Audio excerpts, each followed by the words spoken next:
Bueno, está primero, a nivel primera cámara. Bueno, pero está empezando. Empezando, bien. ¿Qué es lo fuerte? La personalidad jurídica.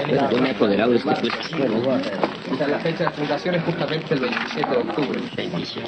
La fecha de fundación del movimiento gnóstico uruguayo. Para hacer coincidir la fecha.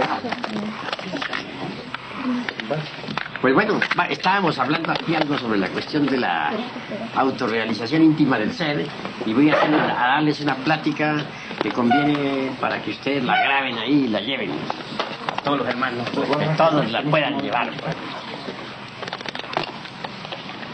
Alisten pues sus grabadoras. ¿Habrá un enchufe, maestro? Por acá hay una extensión. Ahí hay uno. Aquí hay una extensión. Aquí hay una extensión. Hay un 20. Aquí hay varias. A la corriente de 110 acá. Sí. No sé qué. Los 220 tenemos que no van a 110, 220 les sirve. ¿Sí? Sí, 110, 220. Es 220 a 200, perdón. No. 220 a 240. ¿El tuyo es Pablo? Sí, está bien. Bueno, entonces con ese son Bueno, con ese son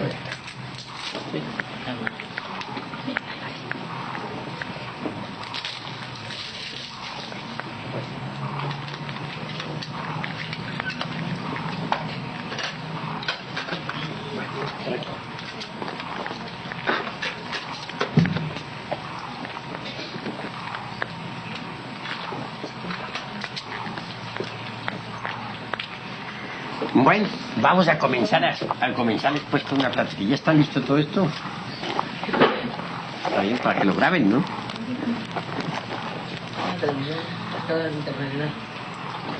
En todo caso, es conveniente saber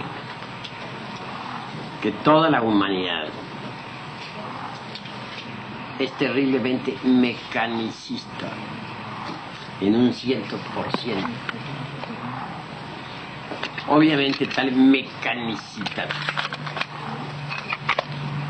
deviene originalmente de ese satélite que gira alrededor de nuestra Tierra y que se llama Luna. Necesitamos nosotros libertarnos de la vida puramente automática, mecánica. Y es posible libertarnos si creamos dentro de nosotros mismos una luna de tipo psicológico. Bien, es cierto que podemos crear tal luna. Lo importante sería eliminar de nuestra personalidad humana todos esos elementos pesados y torpes que la controlan. Quiero referirme en forma enfática a los agregados psíquicos del orgullo, del engreimiento, de la vanidad, del odio, de la arrogancia, de los celos, etcétera. Si conseguimos la eliminación de tales agregados, se establecerá en nuestra psiquis un centro de gravedad permanente, un centro de gravedad consciente. Incuestionablemente tal centro es lo que podemos denominar enfáticamente luna psicológica. Obviamente, dicha luna viene a darnos continuidad de propósitos. Entonces ya no andaremos a la deriva en las cuestiones relacionadas con el trabajo sobre sí mismos. Se habrá promovido un cambio extraordinario. Mas eso no es todo. Se hace necesario progresar aún más. Necesitamos crear un sistema solar psicológico dentro de nosotros mismos. Para ello hay que bajar a la novena esfera, al noveno círculo dantesco.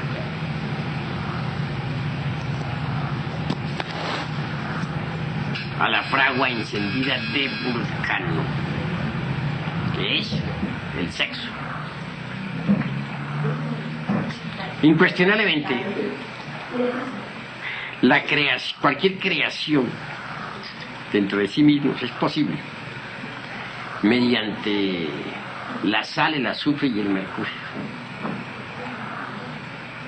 Si uno quiere crear un sistema solar dentro de sí mismo, un sistema solar psicológico, claro, que le permita vivir libremente en todo el sistema solar, pues debe trabajar intensivamente con la sal, el azufre y el mercurio de los árboles. Esto implica, de hecho, grandes superesfuerzos. Hay que empezar por conocer un poquito de alquimia. Es necesario saber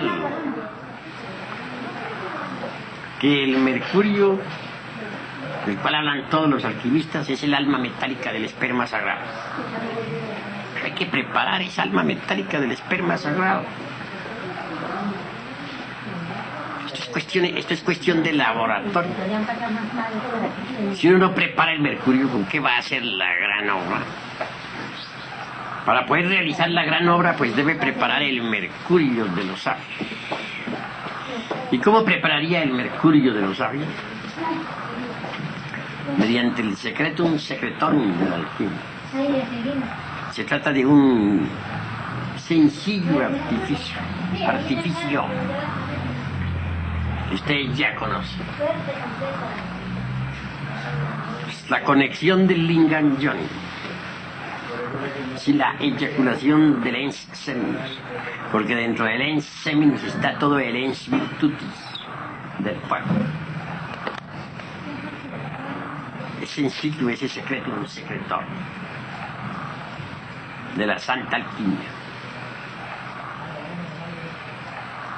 En principio el mercurio es negro e inmundo. Es decir, en principio las aguas son negras.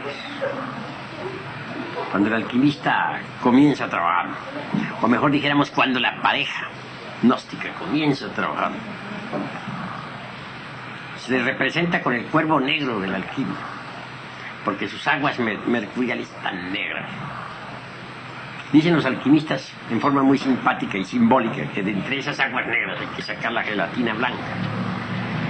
Quiere decir que esas aguas negras deben transformarse, convertirse en aguas cristalinas, blancas, puras. ¿Es posible eso? Refinando el sacramento de la Iglesia de Roma. La palabra Roma colocada a la inversa significa amor. El sacramento de la Iglesia del amor es el sexo. Está en el sexo. Si se refina el sacramento de la Iglesia de Roma, pues las aguas negras se tornan blancas. Si se dice que en principio nos toca trabajar con el cuervo negro, o que necesitamos blanquear el cuervo, todo dice lo mismo. Volver las aguas negras en blancas, transformarlas mediante la refinación. El gran problema que estoy viendo de todos los hermanitos gnósticos, hombres y mujeres, de todos los matrimonios en general, es que no se preocupan por refinar el sacramento de la Iglesia de Roma. Y están demorándose muchísimo en el despertar del Kundalini. Hay parejas que tienen 10 y 15 años trabajando en la novena esfera y todavía no han recibido el fuego. Eso no está correcto. El fuego hay que recibirlo rápidamente. Los culpables son esas mismas parejas, porque resulta que no refinan el sacramento de la Iglesia de Roma.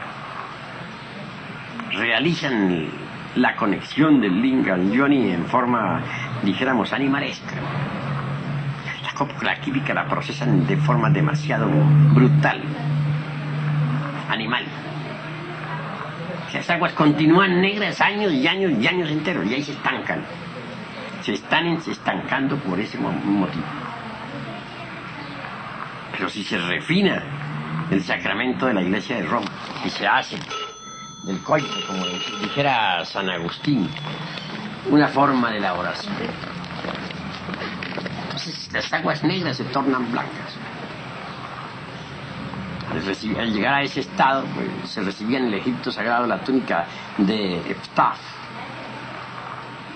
o sea, de la castidad, túnica blanca, de lino blanco. Las aguas negras han sido simbolizadas, repito, con el cuervo negro, pero las aguas blancas han sido simbolizadas o alegorizadas, para hablar más claro, con la blanca paloma del Espíritu Santo. Posteriormente hay que convertir las aguas blancas en amarillas, porque el verdadero color del mercurio es el amarillo. Por eso es que el planeta Mercurio lo representan siempre con el color amarillo. Mercurio de los sabios. Al llegar a ese estadio, se dice que las aguas se han convertido en el águila amarilla, o se les alegoriza con el agua águila amarilla. Las aguas amarillas reciben el azufre siempre. ¿Qué es el azufre? El azufre es el fuego luciférico, fuego sagrado. Ese azufre mezclado con el mercurio, más la sal sublimada que se levanta pues del fondo del vaso hermético, constituyen en sí mismos el vitriolo de los sabios. La palabra vitriolo vale la pena analizarla. Visitan interior in interram rectificatur invenias occultur lapidum. Visita el interior de la tierra, que rectificando hallarás la piedra oculta. ¿Qué clase de piedra? Pues la piedra filosofal. ¿Cuál piedra es esa? La piedra filosofal es el mismo carbunclo rojo. Es el crestos o magnesio interior, revestido con los cuerpos de oro. Esa es la piedra filosofal. Pero hay que rectificar entre las entrañas de la tierra, rebuscar entre ese vidrio líquido, flexible, maleable, para poder fabricar la piedra. De manera que una vez con el mercurio ya preparado, se puede crear los cuerpos existenciales superiores del ser. En una octava superior, tal mercurio sirve para fabricar el cuerpo astral.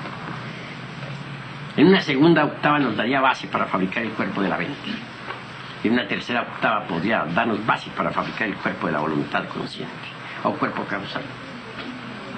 Creados esos cuerpos, se reciben los principios anímicos, espirituales o étnicos, búdicos, que nos convierte de hecho en hombres, en el sentido más completo de la palabra. Es decir, con tales cuerpos tenemos nosotros de hecho ya creado el sistema solar en miniatura dentro de nosotros mismos, aquí y ahora. Nos convertimos en un sistema solar en miniatura, microcósmico para ser más exacto, microcósmico. Habremos creado el sistema solar psicológico, así como creamos la luna psicológica. Quien posee el sistema solar psicológico dentro de sí mismo es un hombre de verdad. Antes de poseer uno el sistema solar psicológico dentro de sí mismo, antes de haberlo creado, no es hombre. Aunque crea que lo es, no lo es. Es animal intelectual, pero no hombre. Los mejores sabios lo han dado a entender, pero no se atreven a decirlo. No se atreven por miedo. Temen. Temen al ridículo. Temen a la reacción de las gentes. Sienten vergüenza. No lo dicen, lo van a entender, pero nada más. A mí francamente me parece que hay que poner las cartas sobre la mesa y decir la verdad, con valor, cueste lo que cueste. Mientras uno no ha creado los cuerpos existenciales superiores dentro de sí mismo, no es hombre. Es animal intelectual. Hasta en las facultades de medicina se ha dicho. Aquí un profesor de medicina aquí en el Distrito Federal, en plena cátedra, dijo: nosotros somos mamíferos intelectuales o racionales, que es lo mismo. Lo dijo, y lo curioso del caso fue que los discípulos no reaccionaron. Todo el mundo aceptó. Lo dijo el profesor. Ni modo, callarse el pico todo el mundo. Pero como se dijo en la Facultad de Medicina, no hay problema, ¿no? Lo grave es cuando se dice en una sala, ¿no? Y sin embargo en la facultad se dice y está aceptado. Realmente eso es el que no ha creado los cuerpos existenciales superiores del ser. Pero para poderlos crear hay que preparar el mercurio de los sabios. Así pues, una vez que uno ha creado un sistema solar psicológico dentro de sí mismo y una luna psicológica, si quiere avanzar un poco más tiene que definir. Porque se le presentan a uno dos caminos al llegar a ese estadio del ser. El uno, la senda espiral nirvánica. Es un trabajo bueno. La otra, la directa, camino directo, que lo conduce uno al absoluto. Es un trabajo superior. Muchos se definen por el camino espiral nirvánico. Como sus frutos son menores, los sufrimientos también son menores.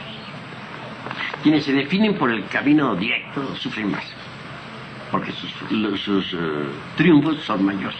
Por lo tanto, el dolor es más tremendo. En cuanto a lo que me atañe, soy un caminante de la directa. Y la doctrina que enseño es la de la directa, para los que quieran ir por la directa. Los que no quieran ir por la directa, pues lo lamento, porque habrá un punto en que todos tendrán que definirse. Los que siguen la espiral tendremos que decirles goodbye. Y los que seguimos la directa, pues vamos hacia el absoluto.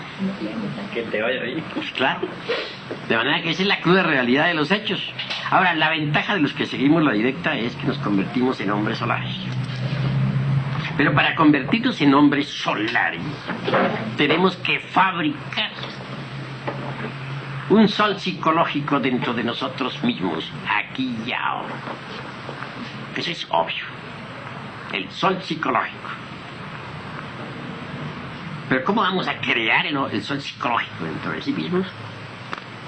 Es posible crearlo, pero mediante la eliminación del mercurio seco y del azufre arsenicado. ¿Y cuál es el mercurio seco? ¿Podría alguno de ustedes decírmelo? ¿Podría alguno de ustedes contestarlo? Son los agregados. Correcto. Los agregados psíquicos están constituidos por el mercurio seco. Y en cuanto al azufre arsenicado, ¿qué dirías? Fuego sexual negativo. Correcto.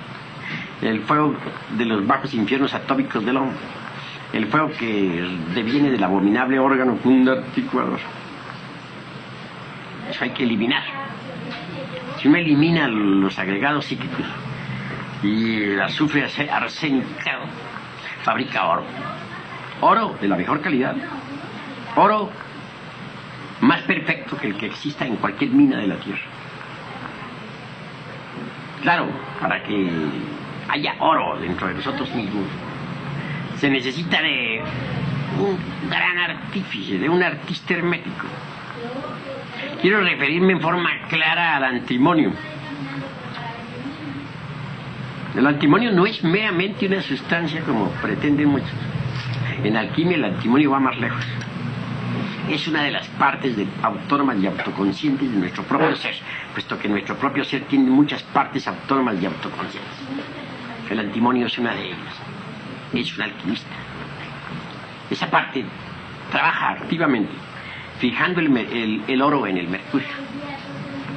Ya dijimos que nuestros cuerpos están constituidos por mercurio azufrado, más un poco de sal sublimada. Pero fijar pues el oro en ese mercurio es lo importante. Ustedes saben muy bien la relación que existe siempre entre el oro y el mercurio en las minas. Hay oro, hay mercurio muy fecundo donde se puede fijar, donde se fija siempre el oro. Pues bueno, dentro de nosotros también hay relación entre el mercurio y el oro y el mercurio. A medida que vamos eliminando, por ejemplo, los agregados psíquicos o el mercurio seco relacionado con el cuerpo astral, es claro que el antimonio va fijando el oro en ese cuerpo. Y llega un instante en que verdaderamente el cuerpo sideral o astral, el famoso eidolon, se convierte en un vehículo finísimo de oro puro, de la mejor calidad. Al llegar a esa etapa es claro que la serpiente se devora al cuerpo astral, se lo traga. Y entonces pasamos a gozar del poder de los chakras. Antes pues porque una cosa es despertar a la serpiente, ponerla en actividad, y otra cosa es gozar de los chakras. Para poder gozar de los chakras se necesita indispensablemente haber sido devorados por la serpiente. Una vez, después que el cuerpo astral ha sido tragado por la culebra, viene el trabajo con el cuerpo mental. Muchos pueden progresar hasta el astral. Al llegar a trabajar con la mente, fracasan. La mente es muy difícil. Ustedes saben lo que significa convertir uno su propia mente en una mente de oro, en una mente divinal. La mente es dificilísima, y volverla de oro. ¿Cuán difícil es volver la mente de oro? Muchos llegan hasta ahí y ahí fracasan, de ahí no pasan. En mi presente existencia, cuando llegué ahí, fui advertido. Se me dijo, hasta aquí han llegado muchos, pero de aquí para allá es difícil que puedan pasar. Me limité a decir, bueno, voy a intentar. Y me propuse trabajar, eliminar el mercurio seco de la mente. Lo conseguí a través de supremos sacrificios y muy grandes esfuerzos. Y después que aquella mente se tornó en un vehículo de oro, fue tragada por la culebra. Entonces mi mente quedó en Isis. El tercer cuerpo que hay que, el cuarto, sí, entre una tercera octava, nos toca trabajar con el causal. Parece increíble que también en el mundo de las causas naturales tengamos mercurio seco, pero lo tenemos. Eliminar el mercurio seco en el mundo causal es muy difícil, porque por lo común los agregados psíquicos del mundo causal o del cuerpo causal están vinculados al karma. Y eso es lo grave. Ahí tiene que haber negociaciones para poder eliminar determinados agregados. Esfuerzos espantosos, más allá de lo normal. Terribles arrepentimientos. Allí es donde tenemos que lavar nuestros pies con la sangre del corazón.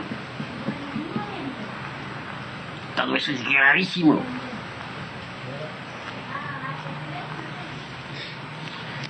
Claro, cuando uno ha conseguido eliminar los agregados psíquicos del causal, ya el oro ha sido completamente fijado en el mismo, y la serpiente puede devorarse. Entonces es admitido en el mundo de las causas naturales como adepto calificado. Y es recibido pues en el templo del mundo causal como adepto calificado. Mucho más tarde pues habrá que elaborar con el buddhi, o el cuerpo búdico o intuicional, tan cantado por muchos autores. Se le denomina la Valquiria, la bella Salomita, la bella Sulamita, la esposa de Salomón, rey, la bella Helena de Troya, etc. Convertir aquel vehículo en un vehículo de oro no es tan fácil. Se trata de, para poder lograrlo, hay que eliminar todos aquellos átomos que fueron, dijéramos, deformados por nuestros errores. Cada átomo de esos implica una conciencia atómica diferente, deformada. Es decir,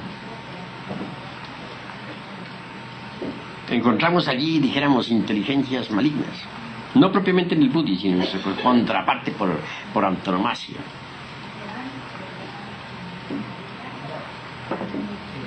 Implica esto cierto descenso, pues, a los mundos infiernos muy terrible. para poder eliminar agregados psíquicos inhumanos espantosos que se relacionan con la conciencia. Una vez que se ha logrado, pues el cuerpo búdico intencional resplandece con el oro de los años. Y por último viene el trabajo de Atman, el inefable. Convertido a Atman en un vehículo de oro, queda uno firmemente establecido en mí. Puede exclamar: soy una serpiente. Soy una serpiente. Todo este trabajo del cual les vengo hablando a ustedes se realiza en la novena esfera, en el sexo. Porque es en la novena esfera donde tendrá uno que esgrimir la lanza para desintegrar a los agregados psíquicos inhumanos que en nuestro interior cargamos. Es en la forja de los cíclopes donde la Madre Divina Kundalini Shakti empuña las armas de Vulcano para la destrucción de todo el mercurio seco. Así que después de que un hombre ha conseguido fabricar oro dentro de sí mismo, está listo, está preparado para que el Cristo resucite en él. El Cristo íntimo debe resucitar en el corazón del hombre. Y una vez que ha resucitado, él se vestirá con esos cuerpos de oro, que en su conjunto constituyen el tosoma helíaco del hombre solar. Revestido él, recubierto con esa envoltura metálica fina de oro puro, viene a la manifestación para trabajar la gran obra del Padre. Lo vital es, pues, llegar a la resurrección. Y es posible si se trabaja como se debe trabajar en la novena esfera. Así pues, necesitamos crear una luna psicológica. Si necesitamos crear a un sistema solar psicológico dentro de nosotros mismos, también necesitamos crear al sol psicológico dentro de nosotros mismos, es decir, al hombre solar. Pero eso no es todo. ¿Ustedes creen que porque un hombre solar es tal, deba quedar estancado como tal? El hombre solar tiene derecho a convertirse en hombre galáctico. Tiene derecho a marchar hacia Sirio. Porque el rayo de la revolución de la conciencia nos conduce a Sirio, hacia el sol central Sirio, la capital de la Vía Láctea, alrededor del cual giran millones de constelaciones. Si un hombre solar quiere convertirse en un hombre galáctico, necesitará inevitablemente crearse una galaxia psicológica dentro de sí mismo. Para crearla tendrá que bajar otra vez a la fragua encendida de Vulcano, a trabajar allí con el agua y el fuego. Necesitará trabajar en la forja de los cíclopes, crear aquellos vehículos finísimos del Nirmanakaya, del Sambhogakaya, que tiene 3 grados de perfección más que el de Nirmanakaya, del Adhikaya, del Dharmakaya. Vehículos que le permitan existir como hombre galáctico en la galaxia y vivir en Sirio. Para eso debe bajar a crear los cuerpos que necesita para convertirse en hombre galáctico. No podría uno ser un hombre galáctico si no poseyera los 4 kayas de la alquimia. Una vez que uno los ha creado, se convierte en hombre galáctico.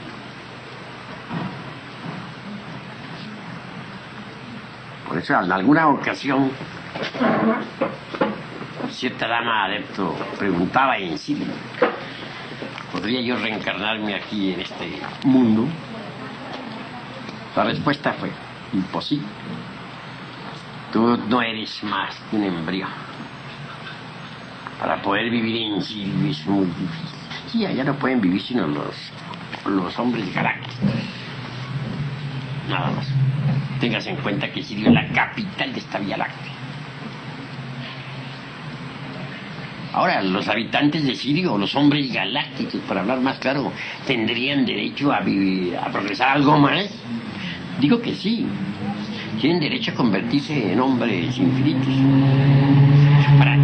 Para tener derecho a ser hombres galácticos, tienen que crearse una galaxia psicológica. Así también para tener derecho a vivir todo el infinito que conocemos, el infinito que yo llamaría infinito de Einstein. puesto que él dijo el infinito tiene un límite, el espacio es curvo. Para tener derecho a vivir en este infinito en el cual existimos nosotros, se necesita crear un infinito psicológico, con nuevos vehículos apropiados. Para ello hay que bajar a la forja de los cíclopes, a la fragua encendida de Vulcano. Entonces un hombre galáctico también está obligado a bajar a la novena esfera, si es que quiere convertirse en un habitante de todo este infinito. Este infinito perceptible con los lentes más poderosos podrá tener un promedio, hablo de un promedio general, no detallado, de unas 100.000 galaxias. Cada galaxia con algunas 100.000 constelaciones. Es un promedio muy generalizado porque es imposible detallar. Pero en todo caso, para vivir, tener derecho a vivir en todo este infinito hay que crear los vehículos apropiados. Más allá de este infinito hay un espacio vacío, y más allá de este espacio vacío se abre otro infinito. En la Pistisofía esto tiene documento, se habla de los varios firmamentos. Yeshua Ben Pandira pudo penetrar en otros firmamentos, es decir, otros infinitos. Los varios infinitos tienen documentación esotérica. Son los varios firmamentos de la Pistisofía. Eso tiene que ver con los aeones. Bueno, esto más allá, esto ya trasciende el estado de los simples aeones. Los aeones fundamentales son 13. Por debajo de los aeones está pues la región sumergida, ¿no? Dijéramos el mundo de Plutón, Tártaro. Y más allá del aeón 13 está el eterno Padre Cósmico Común. No, pero separémonos por un momento de los aeones y pensemos en los varios infinitos. Admite una matemática. Si con el número 8 acostado a la horizontal adicionamos, nos da el siguiente resultado: infinito más infinito es igual a infinito, o infinito menos infinito es igual a infinito, o infinito multiplicado por infinito es igual a infinito, o infinito dividido por infinito y resulta infinito. Admite las 4 operaciones. Si las admite, existen sumas, restas, multiplicaciones y divisiones de infinitos. Maestro, ¿esto tiene que ver entonces con los 7 cosmos? No, estamos hablando de los varios infinitos exclusivamente. De manera que esos varios infinitos pueden existir gracias al infinito, que todo lo sustenta. Pero si dijéramos, un hombre que ha creado el infinito psicológico y que puede vivir libremente en cualquier mundo de este infinito, ser rey y señor en cualquier mundo de este infinito, deseare pasar al siguiente infinito, necesitaría bajar a la forja de los cíclopes, a crear en su constitución íntima las condiciones necesarias para poder penetrar en el otro infinito. Así que cada vez que uno intente entrar en un nuevo firmamento, debe descender a la fragua encendida de Vulcano. Es la cruda realidad de los hechos. Cada vez que intente subir un nuevo, pasar a un nuevo nivel del ser más elevado, debe bajar a la fragua encendida de Vulcano. Y la entrada al absoluto, ¿no? Bueno, el Padre es el que viene a definir eso, no el Hijo. Por ejemplo, en cuanto a mí, tan de buena gana quisiera ir directo al seno del eterno Padre Cósmico Común, es decir, al absoluto, al seno del omnimisericordioso, de la infinitud que todo lo sustenta. Pero ¿podría yo acaso definirme en eso? Es obvio que no, porque el que manda es el Padre, no yo. Él es un cosmócrata, es el regente del planeta Marte. ¿Podría yo ir a mandarlo a él? Decirle, Señor, yo me voy para el absoluto, tú quédate. Él me diría, muchacho grosero, porque me faltas al respeto. Con justa razón, sabrá lo que va a hacer. Uno no puede mandar al Padre. El anciano de los días, el viejo de los siglos, sabe lo que es. A nosotros no nos queda más remedio que inclinarnos reverentes ante la voluntad del Padre. Es la cruda realidad de los hechos. Lo que Él diga, ¿qué podemos nosotros decir? Si Él es el que manda, es la parte superior del ser. ¿Cómo podríamos nosotros mandarlo a Él? Así que los que seguimos el camino de los cosmocratores, pues no nos queda más remedio que ir de firmamento en firmamento. Mire, maestro, y con las 12 horas de Apolonio, o 13, son 12 o 13, son trabajos también. ¿13 qué? Horas de Apolonio, Bueno, las horas de Apolonio son 12, son 12. los 12 aeones. Porque quien quiera pasar al 13 aeón tiene que dejar el cuerpo físico, y entonces no podrá ya servir a la humanidad. Vivirá en el aeón 13, que es la región de Atala, hablando en puro sánscrito, preparándose para entrar en el absoluto inmanifestado.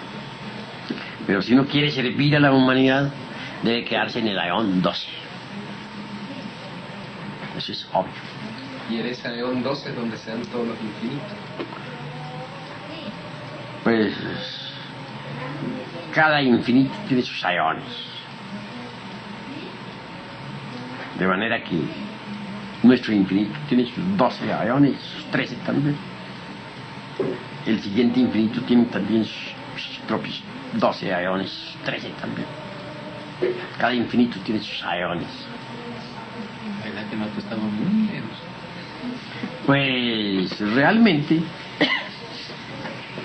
nos encontramos demasiado lejos del sagrado sol absoluto. Apenas si llegan las radiaciones aquí del sagrado sol absoluto. Sí. La luna que tenemos que crear, esa luna psicológica, no está, diremos, no es un factor negativo la situación nuestra lunar. Pues hoy por hoy somos mecánicos, entes mecánicos, gobernados por los rayos de la luna. Hahnemann puso pues, un principio que es básico. Similian similibus curantor. Lo símil con lo símil se cura. Si el animal intelectual equivocadamente llamado hombre depende estrictamente de la luna, es una criatura lunar, pues deberá, si quiere libertarse de la luna, crearse dentro de sí mismo una luna psicológica para que se cumpla el principio de Hahnemann. Después de eso dará el siguiente paso: la creación del sistema solar psicológico. Luego continuará con la creación del sol psicológico, mucho más tarde con la galaxia psicológica, por último con el infinito psicológico. Al llegar a esas alturas tendrá que definirse entre entrar en el seno del eterno Padre Cósmico Común o pasar al siguiente infinito. Maestro, ¿eso es siempre si el Padre lo quiere? Si el Padre lo quiere, porque nosotros no podemos mandar al Padre. Ahora, si el Padre nos ha puesto en este camino a todos nosotros, es para que trabajemos sobre sí mismos, para que logremos pues la autorrealización íntima del ser. Pero hay que hacer creaciones. También hay que eliminar lo que no sirve.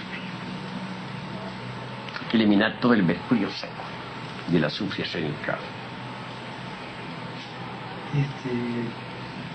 Cada vez que se baja la forja de los ciclos, que usted dice, ¿se baja con la misma técnica o con distintas técnicas? El fundamento de todo el trabajo de la gran obra está en ese sencillo artificio que constituye el secretum secretorum de la alquimia. En esa simple fórmula, conexión del Lingam Yoni, sin derramar jamás el vaso de Hermes Trismegisto, el 3 veces grande dios Ibis de Thoth. Ahí es donde está la fórmula. Esa es la fórmula en todo el cosmos. Si uno intenta penetrar un sistema solar desconocido y convertirse en un habitante, el mismo hay que estudiarlo, desde lejos, recibir algún informe sobre ese sistema solar, saber qué cuerpos o qué vehículos, qué condiciones especiales se necesitan para ingresar en el mismo, prepararse para poder tener derecho a ingresar. Se prepara uno en la forja de los siglos. Tiene que bajar a crear lo que necesita para entrar en ese nuevo sistema solar. Siempre tiene que ser con la sacerdotisa. Siempre, porque no puede ser una fuerza crear, se necesitan 3 fuerzas. Se necesita del santo afirmar, del santo negar y del santo conciliar. Si no se trabaja con las tres fuerzas, positiva, negativa y neutra, no se puede realizar ninguna creación. Mire, maestro, siendo usted, como dice, el quinto de los 7 y el que más ha sufrido, es señal de que ha bajado varias veces a trabajar con las tres montañas. Bueno, dentro de mí está el quinto de los 7, que es el ser. Él es el quinto de los 7. Mi insignificante persona considero que no tiene ningún valor. No vale faina ser. Lo que importa es el ser. Entonces, ¿qué valdremos nosotros? El ser. ¿Qué valdremos nosotros? El ser es lo que cuenta, lo que vale. No nuestras personas, que no valen nada. Venerable maestro, ¿cómo, en cuál de estas etapas se logra trascender el signo zodiacal, las influencias planetarias? O sea, hay una etapa en la cual el ser dejará ya el signo que tenga o las influencias planetarias las podrá neutralizar. ¿Sí? ¿Ya con la luna psicológica se logra eso? No, ni con el sistema planetario psicológico se logra eso, tampoco. Pero sí se logra cuando se convierte uno en un hombre solar. Creando el sol absoluto. Tiene uno que crear el sol psicológico dentro de sí mismo. Creado el sol psicológico dentro de sí mismo, puede independizarse del zodíaco. Perdón, se refiere al zodiaco del sistema primero. Se refiere a todo el sistema solar, a todo el sistema zodiacal en que vivimos, porque el sistema zodiacal en que vivimos nosotros es como una gran matriz dentro de la cual se gestan muchos sistemas solares. Si uno quiere libertarse de ese zodiaco, necesita independizarse, y solamente se puede independizar mediante la creación del hombre solar. El hombre solar es rey del zodiaco, puede gobernar todo el zodiaco. Pero para poderse independizar del zodiaco, debe crear dentro de sí mismo el sol psicológico. Y si se quiere ir más lejos, pues tiene que convertirse ya en un hombre galáctico. Uno no podría convertirse en un hombre galáctico si no crea la galaxia psicológica dentro de sí mismo. Tiene que crear vehículos nuevos. Tiene que crear los 4 kayas. Si no ha creado los 4 kayas, ¿cómo puede darse el lujo de convertirse en un habitante de Sirio? Los habitantes de Sirio poseen los 4 kayas mencionados en el esoterismo sánscrito. Venerable maestro, ¿nos quiere declarar en una forma más asequible qué suponen los 4 kayas en sí, a nuestro entendimiento? Son 4 vehículos de orden superior.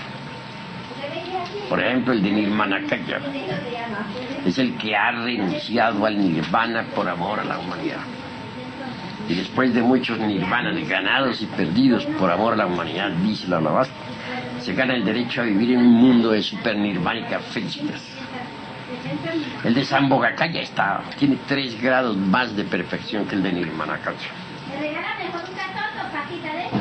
Mucho más allá del Sambhogakaya, que tiene 3 grados más de perfección, está pues el de Adhikaya. Es un vehículo pues de inteligencia, un vehículo de genialidad. Y mucho más allá de la Adhikaya está el de Dharmakaya, que es de recompensa, premio total. Quien ha llegado a esas alturas, de hecho, puede vivir en toda la galaxia. Ha creado la galaxia psicológica dentro de sí mismo. Muy agradecido, venerable. De manera que, hermanos, hay grados y grados. Pero sí les digo una gran verdad. Si uno no elimina todo el mercurio seco que lleva en su interior, es decir, los agregados psíquicos inhumanos que en nuestro interior cargamos, se fracasará lamentablemente. Se convertiría uno de hecho, pues, en un Hanasmussen con doble centro de gravedad, en un fracaso cósmico, un aborto de la Madre Divina Kundalini. Uno necesita eliminar todos los agregados psíquicos que personifican a nuestros errores. En tanto no lo haya hecho, tendrá que vivir en estado de inconsciencia. Todo bodhisattva caído, Hanasmussen. De hecho que sí. porque tiene doble centro de gravedad. El uno es el del bodhisattva, en sí mismo. El otro es el del ego. Luego entonces posee doble centro de gravedad. Y va mal. Maestro, ¿puedo hacer una pregunta? Sí, En el trabajo de la forja, de los ciclos, el complemento, cuando uno se ha casado, diremos así, un poco mecánicamente, ¿cuál es la situación cuando se ingresa en este camino, en este sendero, y no hay un complemento perfecto o aproximado, no sé cómo decir? ¿Qué se puede hacer? ¿O qué se debe hacer? Pues realmente, el matrimonio mecanicista es el platillo del día.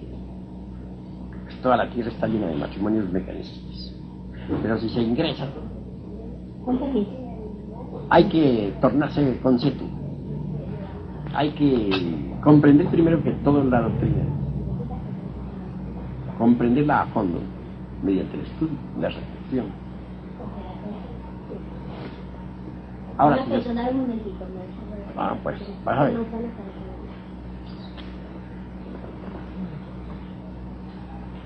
Ahora si no se complementa bien la pareja, si no se entienden bien, pues hay que tratar de arreglárselas como se pueda. ¿Cómo se puede con la que uno no se entiende? ¿Qué vamos a hacer? Uno no podría darle divorcio a una mujer que no le está haciendo ningún mal a uno. Si la mujer no le es infiel a un hombre, ¿por qué el hombre le va a pedir carta de divorcio? O viceversa, si el hombre no le está siendo infiel a la mujer, no la está, no está adulterando. Es lícito darle a la mujer carta de divorcio. Por causarle divorcio. Motivo, y por ejemplo, es decir, adulterio, por ejemplo. Sí, solo por esa causa sí se le puede dar carta de divorcio. Pero aquello de que porque no se entiende. O he visto por ahí avisos, he visto anuncios muy curiosos. Una mujer se divorció del hombre por un solo motivo: porque el hombre roncaba mucho. Por eso, porque al dormir roncaba demasiado. Detallitos insignificantes sirven hoy en día en la vida moderna para el divorcio. Total que en vista de eso debemos ser reflexivos. Sí, muchas me escriben a mí diciéndome, muchas mujeres, que el marido de ellas no les da, que sí les da, que les golpea, que no les golpea, en fin, 50.000 cosas por el estilo, ¿no? Muchos hombres me dicen que hacen con esa mujer, que no la pueden creer ya porque pues de muy mal genio, porque les pelea mucho, porque no les atiende la comida, en fin, muchas cosas. ¿Ustedes creen, mis estimables hermanos, que esas gentes están aprovechando el tiempo? Entiendo que están mal aprovechando el tiempo. Pues en la vida práctica es el gimnasio psicológico donde nosotros debemos autodescubrirnos. Un hombre que se queja de su mujer, siendo gnóstico, su mujer tiene mal carácter, se queja de los defectos de ella en general, ¿creen ustedes que está preparado realmente para la autorrealización íntima del ser? Al contrario, mientras más difícil es el ambiente de hogar, especialmente, mejor es como gimnasio psicológico, porque es precisamente en medio de las dificultades psicológicas donde nosotros podemos autodescubrirnos. Qué bonito es el momento en que nos está uno insultando a la mujer, poner uno cuidado a ver qué parte del ser de uno, de qué parte del ego está reaccionando. A veces se quiere el amor propio, a veces el yo de la autoimportancia se siente molesto, a veces el yo del egoísmo blasfema y protesta. Vale la pena ese gimnasio psicológico, es formidable. Pues no debe ser motivo del divorcio. Ahora, queda un problemita, es un problemazo. El del trabajo incide en la novena esfera, la cuestión sexual. Hay mujeres que no quieren el trabajo en la novena esfera por nada de la vida, que lo odian. Es gravísimo, gravísimo, gravísimo. No quedaría sino una sola salida: trabajar con ese tipo de mujer sin hablarle de gnosis jamás, ni de alquimia.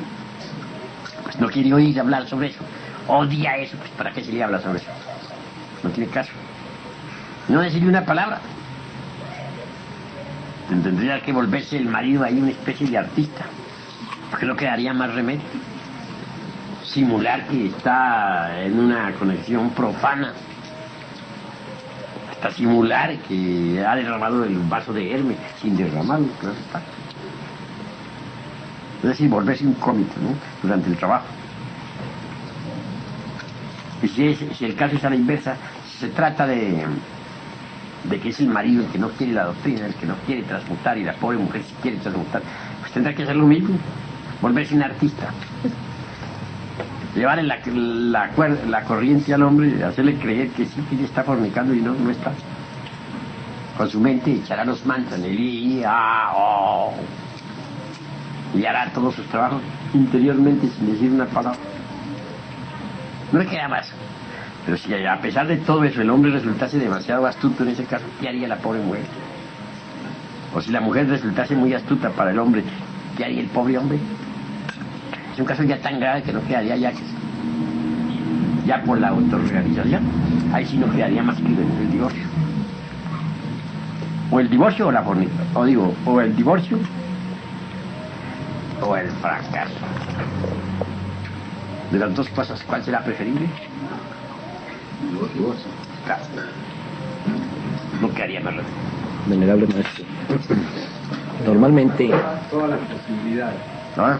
Se agotan primero todas las posibilidades. Hay que agotarlas todas. Íntegras. Y si a pesar de todo eso, y si se agotan todas las personas y no hubo posibilidad de remedio, y uno quiere cristificarse, pues tiene que dejar todo por el Cristo. O va con el Cristo o va, en ese caso, con las fuerzas tenebrosas. Tiene que decidirse. Que no hay Venerable más maestro, remedio. permite una pregunta. Sí, hermano. Una pareja normalmente, en la vida actual, a los 60 años el hombre y la mujer, en su condición normal actual, desempeñan la gran obra lo mismo que la desempeñarían potencialmente a los 50 años o a los 40. Bueno, eso depende, ¿sabes? Depende. Hay hombres que a los 60 años apenas si pueden mascar el agua, ¿sabes? Ya, no, es decir, ya, pues no pueden hacer la gran obra. Pero hay hombres que a los 60 años están comenzando a vivir. Tienen una gran potencia sexual. ¿En qué está la diferencia de los unos y de los otros? Pues sencillamente que aquel que ha despilfarrado sus energías creadoras, que las ha malgastado en las fornicaciones y adulterios, al llegar a los 60 años es un impotente, inevitablemente. Pero si un hombre ha ahorrado la totalidad de sus energías durante toda su vida, a los 60 años está nuevecito. Y entonces, en el caso de la mujer, En el caso de la mujer será lo mismo. Hay mujeres que a los 60 años ya claudicaron. Y hay mujeres que a los 60 años todavía tienen fortaleza y energía. ¿Y la menopausia no influye en esto, maestro? Pues bueno, yo he visto casos de multitud de casos de mujeres que han pasado por la menopausia. Después de haber pasado por la menopausia, siguen su vida sexual normal. Pasan su edad crítica, después siguen normal. Pueden realizar este trabajo perfectamente. Perfectamente. Al no producir ya la hormona femenina después de la menopausia no hay problema. No, Para que estamos de- Para que- no producirá la hormona femenina, pero sí están en actividad las energías sexuales. Las energías del tercer son las ojo. que son las que hay que espiritualizar.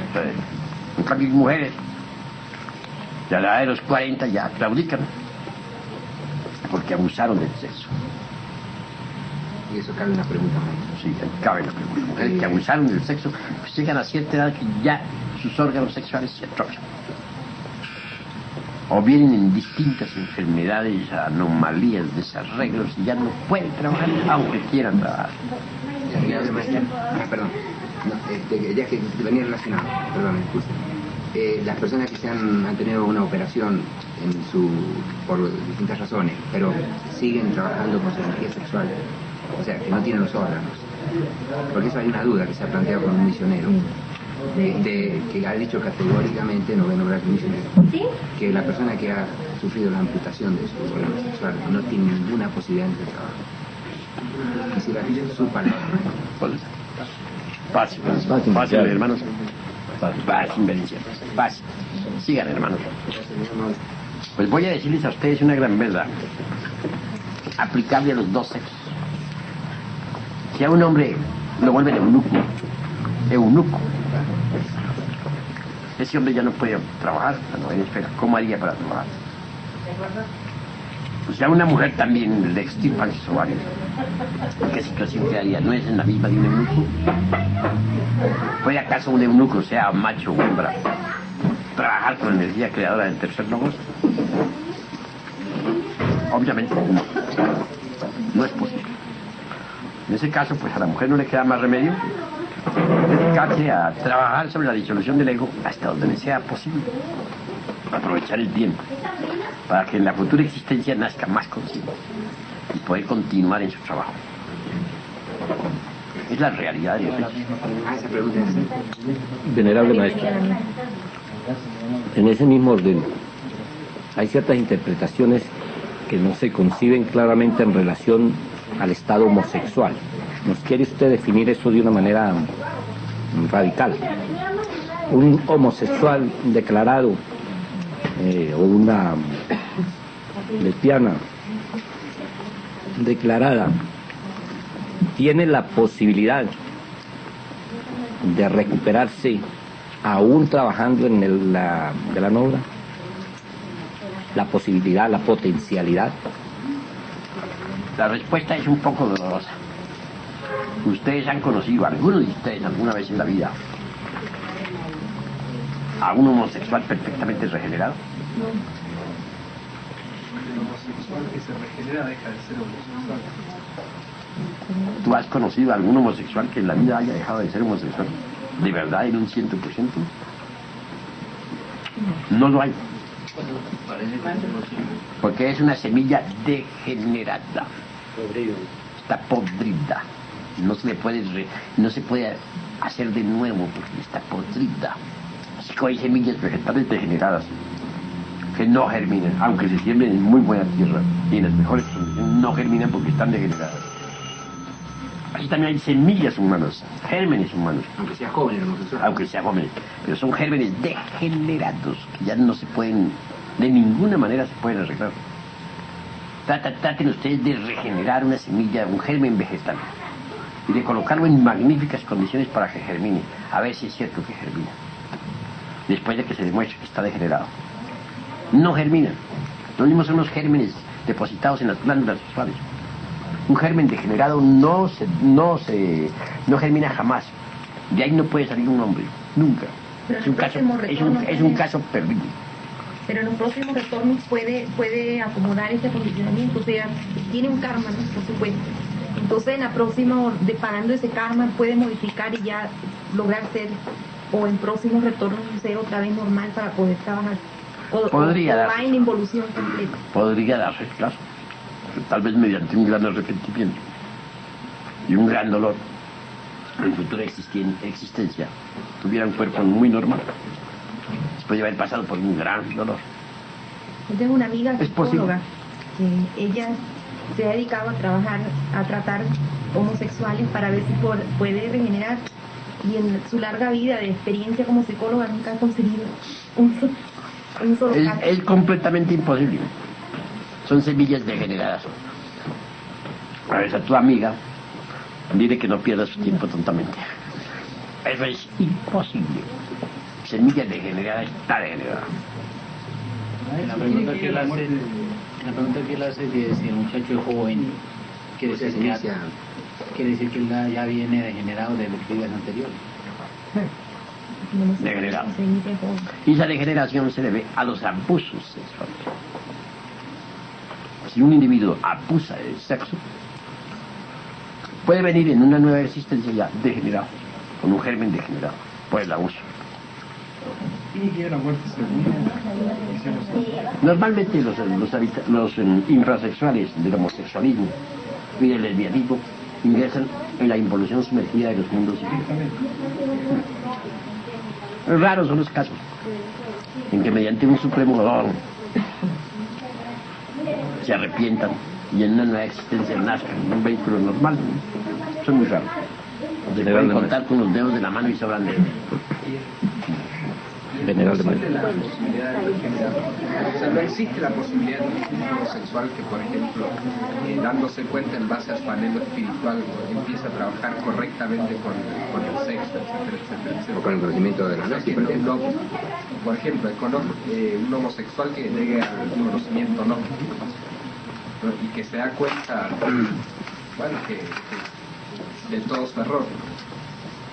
Entonces que empieza a trabajar totalmente al revés de como trabajaba. ¿Puede haber algo de regeneración sobre esa degeneración? Voy a decir, Posibilidad. hasta ahora, mejor dicho, yo pensé mucho y a veces estuve de acuerdo con tu concepto. Podría suceder ese caso de que se regenerara. Pero a través del tiempo he venido viendo a algunos homosexuales que ingresaron al movimiento nuestro. Nunca se regeneraron. Jamás. Ni aún con el conocimiento. Hubo un homosexual que se arrepintió en pleno templo, que juró, que firmó y hasta juró con sangre no volver a ser homosexual. No cumplió su juramento. Y aún estando dentro de la gnosis. Y se le dijo que tomara mujer para que se regenerara. Nunca la tomó. Y, y ya debe estar a estas horas de la vida ya un hombre viejo, continúa siendo homosexual. De manera que está visto hasta la saciedad que no se regenera. Hay ciertas zonas del cerebro que no le funcionan al cerebro. O glándulas. Pues Intestino puede ser. es un germen degenerado. Esto. Venerable maestro, se puede pensar que una humanidad, en el estado de nuestra humanidad actual, si tuviese tiempo, por leyes de ciclos de cierre de razas, terminaría toda en homosexual. Gracias. ¿Cómo es? Vale decir, Explica mejor. la humanidad actual, en el proceso de la fornicación, iríamos al homosexualismo si no se atravesase antes un ciclo que corte la existencia de esa humanidad. Pues así es. Tengas en cuenta las estadísticas. En Estados Unidos y en Inglaterra, por ejemplo, donde ya pues es terrible el porcentaje de homosexuales y de lesbianas. Espantoso. Hasta tal punto que en Inglaterra ya está legalizado el homosexualismo. Ya se casan los homosexuales entre sí. Y las lesbianas. De manera que al paso que va la humanidad, si no viniera una gran catástrofe, terminaría casi toda convertida pues en homosexuales y lesbianas. La degeneración es espantosa. Se trata de una humanidad fracasada. Hay que tener en cuenta que la humanidad actual está fracasada. Desgraciadamente. Es doloroso decirlo, pero es la verdad. Esta humanidad fracasó. Y nosotros estamos luchando por tratar de formar un ejército de salvación para poder formar una nueva raza, porque esta ya no tiene remedio. Esta raza es un caso perdido. Estamos haciendo labor en gran escala, luchando para sacar lo poco que sirva, es relativamente poco, para que sirva y que pueda servir de núcleo para la futura gran raza. ¿Aumenta la perversidad cuando la humanidad fracasa? Está, O sea que se va más rápidamente la vida. pues claro, se vuelve cada vez más perversa y cínica además. Esta humanidad llegó a un cinismo despamparante, espantoso. Ya no importa, por ejemplo, la palabra asesinato, por ejemplo, ya no es óbice para el crimen. Los homicidas que son tantos tienen como una palabra y nada más. Dicen ellos, vivo o muerto, pero nada más. O se vive o se muere y nada más. Homicidio es una palabra inventada que no tiene la menor importancia. Así dicen los cínicos del crimen. Ahora se repite un ciclo del tiempo lemúrico. ¿Cómo? Se repite un ciclo de la época lemúrica. ¿La época qué? Lemúrica. Bueno, al final, siempre toda humanidad está degenerada. Por ejemplo, la Lemuria tuvo 7 subrazas. Al final había llegado al máximo de degeneración, mas nunca a un grado de degeneración como el que llegó la Atlántida al final. Al final del continente atlántico, al final de la raza atlántica, la 7ª subraza se llegó a un grado de degeneración millones de veces más terrible que la Lemuria. Ahora, actualmente estamos en el final de la raza aria. Y en este preciso momento la degeneración es millones de veces aún más pavorosa que la degeneración del Atlántico. Se va por grados. Cada raza tiene 7 subrazas. Y en la última subraza se llega al máximo de degeneración. Por ejemplo, raza polar. Final, pues se llegó a la degeneración. Raza hiperbórea. Al final se llegó al grado de la degeneración. Raza lemúrica, final de generación. Raza atlante, final de generación. Estamos en la 5ª raza, final de generación. Actualmente es pues mucho más densa y más terrible la degeneración. Ahora, ¿eso es debido a la ley del eterno retorno? ¿La ley de recurrencia? Bueno, se debe a las espiras y recurrencia. Retorno y recurrencia, pero en esto juega la espiral gran papel. Cada una de las 5 razas, dijéramos, las 5 razas están escalonadas. Desde la raza superior, que es la primera, hasta la 5ª.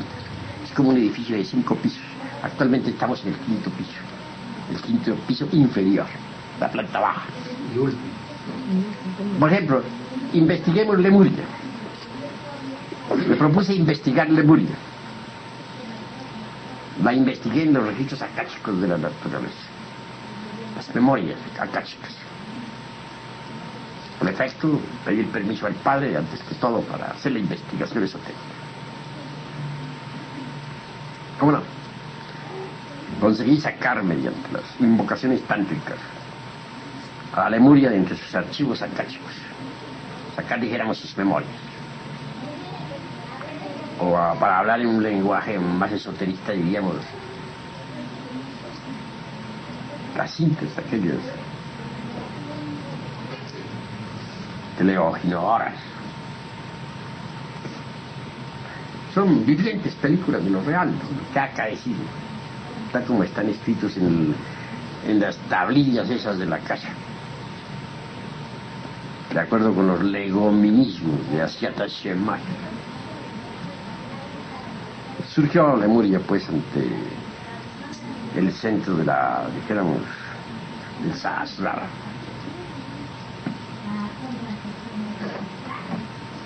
Y tuve la buena visita de un grupo de Lemures, hombres todos de estaturas de 4 y 5 metros, revestidos con sus típicas vestiduras folclóricas lemúricas, sus mantos y sus extraños sombreros metálicos. Tomaron asiento así como ustedes lo tomaron. Entonces hablé al principal de ellos con el propósito de investigar las cuestiones relacionadas con el sexo. ¿Cuál es el jefe? Dije, de todos ustedes, jefe de esta familia. Uno de ellos tomó la palabra. Soy yo. Está bien. ¿Cómo realizaban ustedes el acto sexual en Lemuria? ¿Cómo se reproducían ustedes en su época?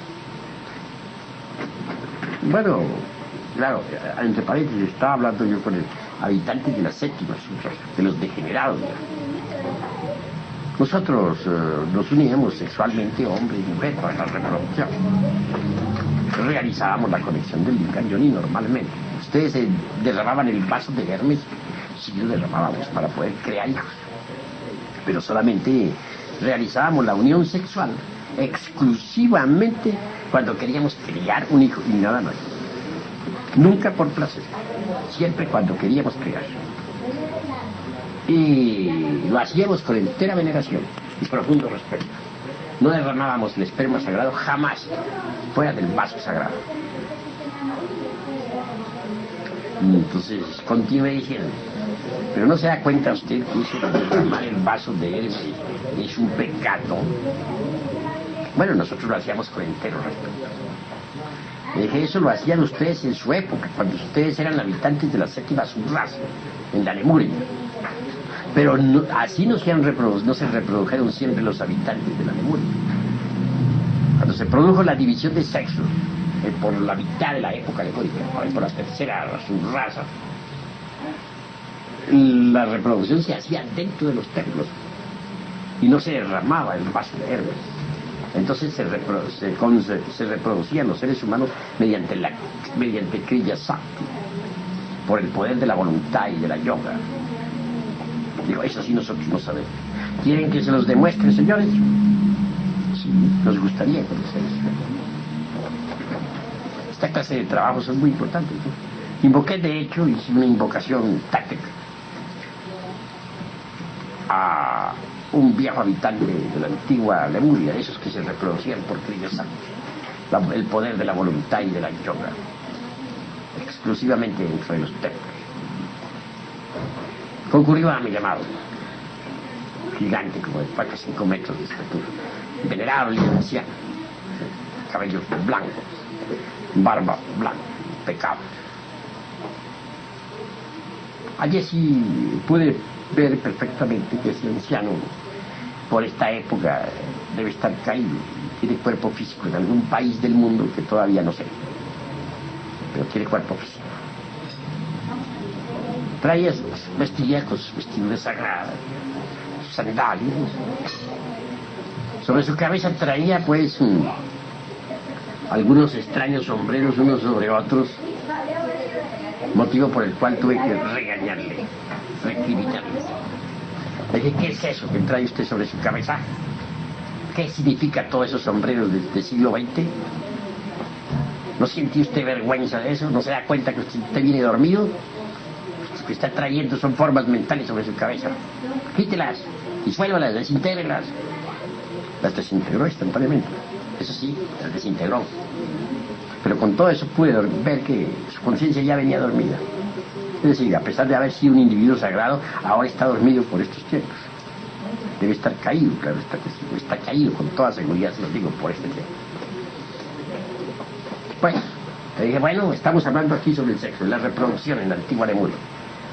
Dé testimonio usted aquí en este recinto sobre el modo de reproducción del antiguo continente Mu. ¿Cómo se reproducía la gente en su tiempo? Los que usted ve aquí no son sino gentes de la séptima subraza, ya estaban degenerados. Ahora, ¿cómo se reproducían las gentes de su tiempo cuando todavía no estaban degenerados? Le dijo, Señor, nosotros nos reproducíamos por medio de Kriya Sakti. Nos reproducíamos en el templo exclusivamente. No derramábamos jamás el esperma sagrado. Nunca. ¿Han oído ustedes, señores, el testimonio que da este caballero, que es de tiempos más antiguos que el de ustedes? Dijo, sí.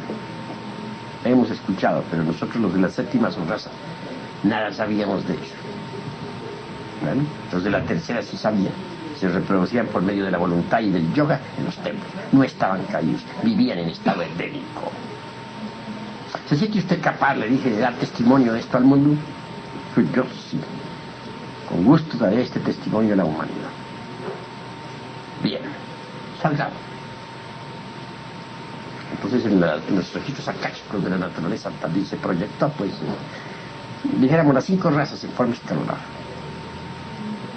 Obviamente hubo necesidad de apelar a un simbolismo para representar este edificio del logos del universo, ¿no?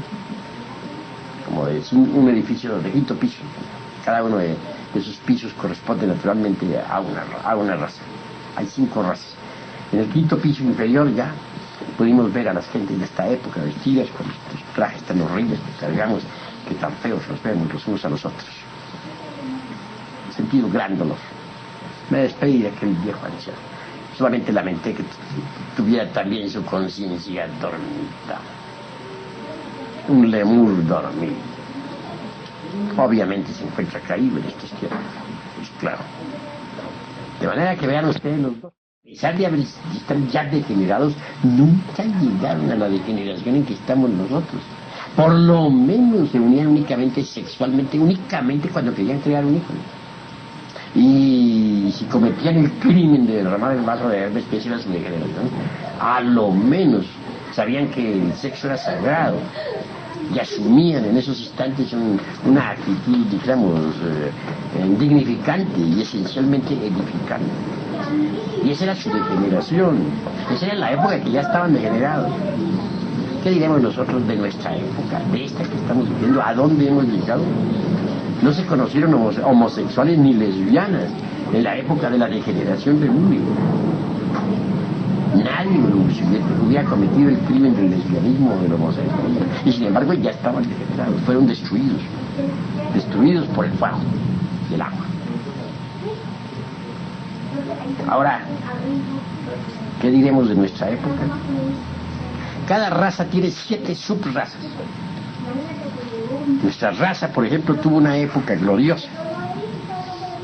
Fue durante la primera raza, la Edad de Oro. Gloriosa. La Edad de Oro, la gente todavía había vuelto al camino de la regeneración, y había inocencia, y había belleza. Después vino la Edad de Plata, después la Edad de Cobre, y ahora estamos en la Edad de Hierro. Que realmente el viaje, una raza no dura más tiempo que lo que dure el viaje del sistema solar alrededor del cinturón zodiacal. Ese viaje es conocido como el año sideral, así como existe el año meramente terrestre, que es el tiempo que dura la Tierra y viaja alrededor del Sol, 365 días con fracciones de minutos y segundos. Así también existe el gran año sideral, es un año enorme, durante el cual hay una raza. Y así como también existen las 4 estaciones en nuestro año terrestre: primavera, verano, otoño e invierno. Así también existen 4 estaciones en el gran año sideral. Primavera, la Edad de Oro. Verano, la Edad de Plata. Otoño, la Edad de Cobre. Invierno, la Edad de Hierro. Siempre que se llega al invierno, la Edad de Hierro, viene un cataclismo que nos trae Hercólogos. Ahora estamos en la Edad de Hierro y el cataclismo ya viene. Hercólogos ya está de viaje hacia otros. Ya viene. Está siendo visto a través de todos los telescopios del mundo. En este momento lo ven. Todos los astrónomos, ellos son los que han hecho el mapa de la catástrofe. No lo he hecho yo. Ahí tenemos en la universidad, ahí tenemos en la institución, aquí en México, el mapa que los astrónomos han hecho de la catástrofe que va a caer. Pero no somos nosotros los que lo hemos hecho, es oficial. Maestro. ¿Qué pasó? En este momento. A ver, dime. Me llama la maestra, ¿qué pasa un momento? ¿Sí? Van a perdonar el monstruo. Está bien. Voy para allá. Mientras tanto, platicamos todo lo que nos pasa. Ah, bueno, ya vengo. A ver, ¿a dónde se lleva? Así que vengo.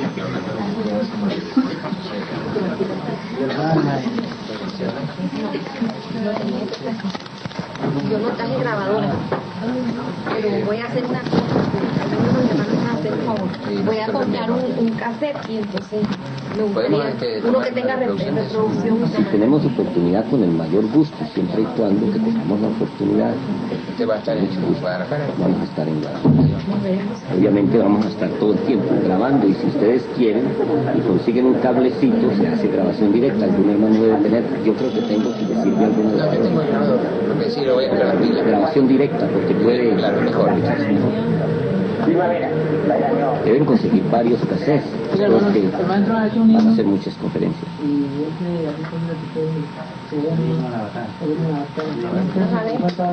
50 pesos. ¿Cuánto cuesta? 50 pesos. Hace 20 años. Hace 25 años. El maestro subió al Sumo Supremo Santuario por ahí en el 1950, la primera vez. Todavía queda un grupo más o menos notable de allá, de los que participaron en un principio en la fundación del Sumo Supremo Santuario, ¿verdad? Los hijos de los fundadores, ¿no? Porque los fundadores son unas 10, 12 personas, pero de ellas Se han retirado como unas 2 o 3 personas. Han quedado los hijos de los fundadores y después los hijos de los fundadores. Gracias. Era muy difícil en esa época. Muy joven. ¿Cómo dice? Empezó muy chiquito. Bueno, no tanto, ya ve, yo tengo 50 y pico de años ya. Claro que como nosotros comenzamos con el maestro y desde que comenzamos pues no le perdimos paso a la enseñanza, sino siempre fue tratando de no perder, es decir, la nota, ¿no? Más bien siempre tratar de ir aumentándola en vez de bajarla.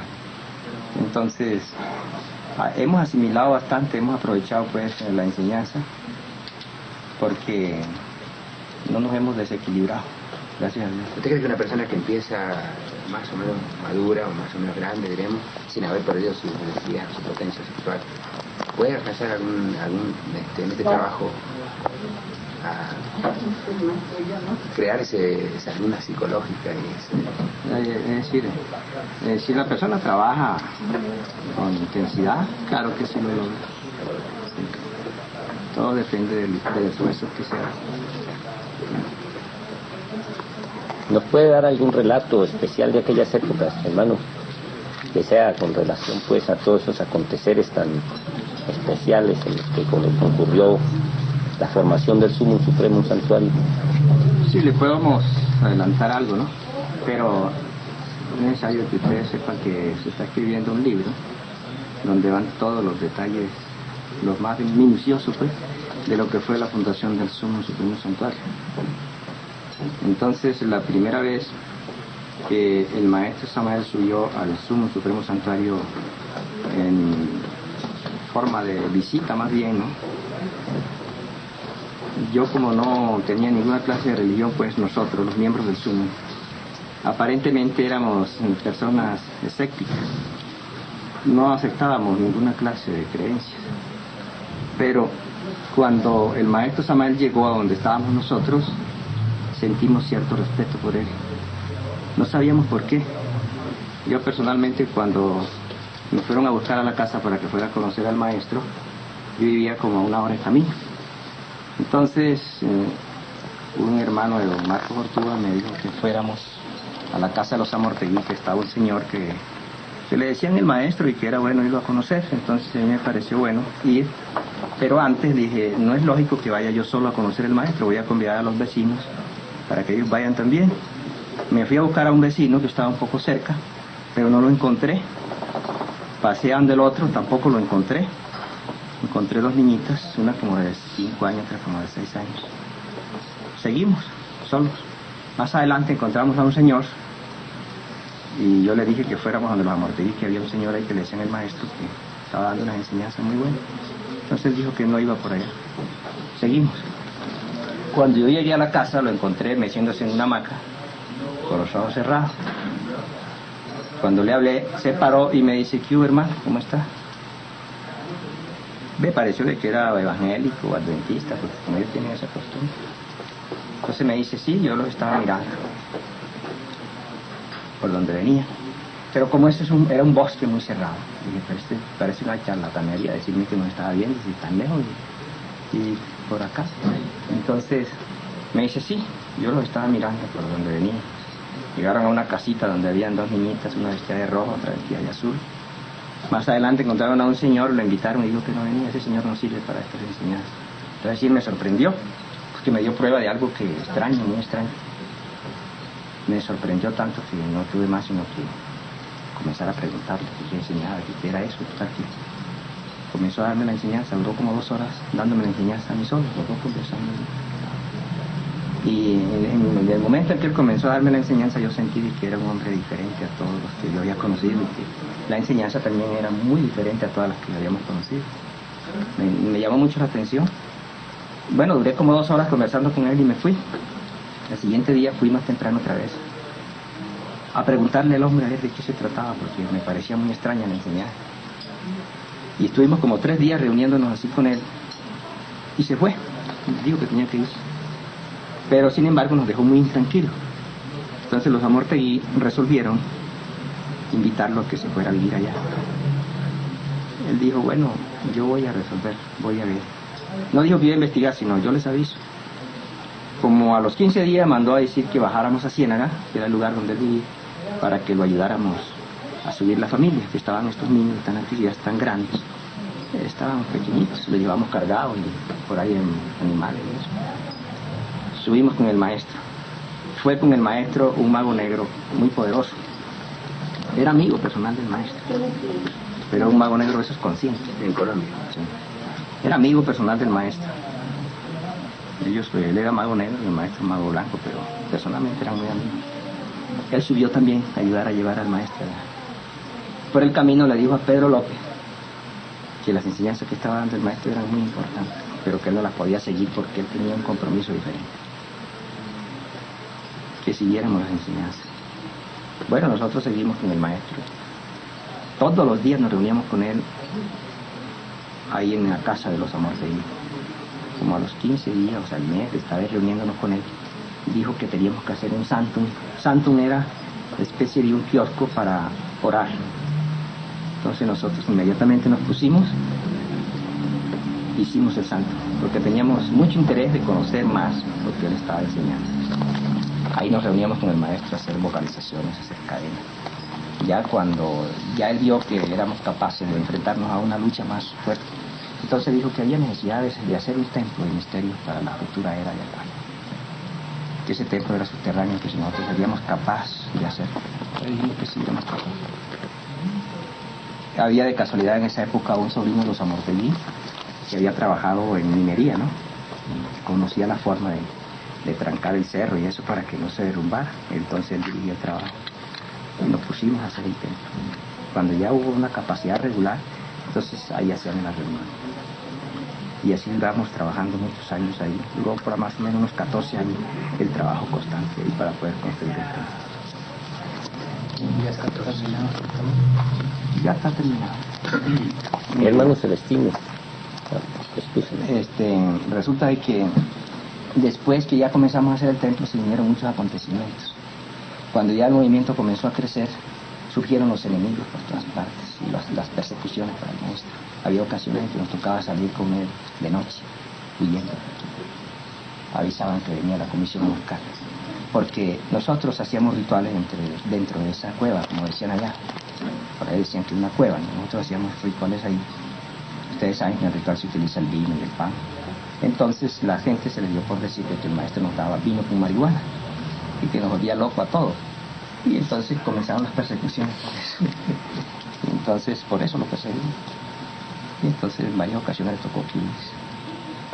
Porque menos mal que cuando se presentaba la oportunidad de que la comisión intentaba subir, la naturaleza protegía al maestro, en alguna forma. En cierta ocasión me acuerdo que salió el maestro como a las 7 de la mañana, porque ese día subía la comisión. Como tiene dos caminos la subida al Sumo, una que ahora es por carretera y la otra es camino de herradura. Entonces el maestro sabía que ellos iban a subir por el lado de la carretera y entonces se les vino por el lado del camino de herradura. Y a lo que el maestro salió de la casa, comenzó a llover. Y duró lloviendo hasta que el maestro se pudo escapar. No, la comisión no subió porque la lluvia no lo dejó subir. Ellos le tenían miedo al agua y el maestro no. El maestro se fue bajo el agua con toda la familia. Y así se presentaron muchos acontecimientos que tenían relación con las persecuciones del maestro. Y a nosotros pues nos criticaban de una forma exagerada. ¿Cuál fue en sí la razón que el venerable maestro tuvo que ser Por las persecuciones, primero. Segundo, porque la misión es internacional. Porque nosotros le dijimos que porque no se quedaba, que de alguna forma se defendía. Y entonces dijo que no, porque su misión era internacional. Él tenía que caminar todo el planeta Tierra. Y así es. Y se entonces hacia acá. Se radicó aquí, porque aquí ya, sin embargo, aquí hasta aquí llegaron las persecuciones. ¿Acá también? Claro. Hasta aquí llegaron las persecuciones. Pero ahora no pasa nada de eso. Aquí no. Ahora ya no. Ya no. Ni en Colombia tampoco. Los enemigos se han muerto. Uno, el más que más molestaba, un día tratando de perseguir al maestro, se mató en un accidente de los lados de Toluca. Acá en México. Sí. Y así pues todos los colonos perseguidos fracasaron. Pero en Colombia ya no hay problema tampoco con eso. No, ya no. ¿Cómo? ¿En Colombia tiene un diagnóstico antes? Colombia, sí, claro. Todos los departamentos de Colombia tienen... Es fuerte el Ya movimiento. es una iglesia de Estado en Colombia. Ahí está. Colombia hay mucho movimiento por todas partes. Cali, cuando Cali nos llevaba gente mexicana. Sí. Y ahí sí comunicación. Cali tiene como... Creo que tiene como sus 25 o 30 municipios. Sí. Todos los departamentos de Colombia tienen... El último que faltaba era el de La Guajira y ya... Este muchacho que llegó aquí ahora, que es sobrino, fundó un santuario en la capital de La Guajira. Riohacha.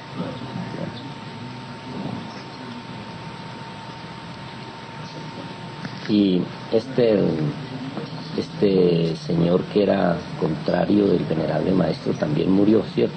Ese, el que era... Enrique Benar. Enrique Bernal. Enrique Benar, sí, él murió. Benar, sí. Era un alto bodhisattva, ¿no? Era un bodhisattva de un gran maestro. Pero el problema es que como los bodhisattvas están llenos de yoes, entonces no pueden encarnar al maestro porque falta la desintegración de los yoes. Se dedican a dar la enseñanza, sin morir, y entonces fortifican el maestro. Yo me acuerdo ahora mismo, por ejemplo, suceden muchos acontecimientos con lo que el maestro Samael nos decía en el Sumo Supremo Santuario hace 23 años. Si con el tiempo vendrán muchos hablando en mi nombre y a muchos engañarán aún a los escogidos. Hay muchas personas que hablan en nombre del maestro Samael, sin embargo lo están traicionando. Eso lo podemos comprobar nosotros y posiblemente ustedes van a ser testigos de muchos acontecimientos que se van a presentar dentro del movimiento nuestro. De personas que hablan en nombre del movimiento del maestro Samael y sin embargo son traidores del maestro Samael. Eso lo conocemos. ¿Dentro de Colombia o...? No, internacionalmente. En todas lados. Pero en Argentina somos muy nuevos, ¿no? Ahí no creo que haya tiempo de formar traidores, no sé. Claro, porque el movimiento no se ha formado. ¿De qué forma lo traicionan? Eso es muy sencillo. La persona que se retira, que no es capaz de controlar sus yoes, protesta contra el maestro, inclusive se organizan con grupos gnósticos, pero que ya no practican la gnosis. Eso es una cosa muy común. Hay un ejemplo de eso en los Estados Unidos, de un señor que formó allá esa... Efectivamente en los Estados Unidos hay muchos templos, ¿no? Pero hay una organización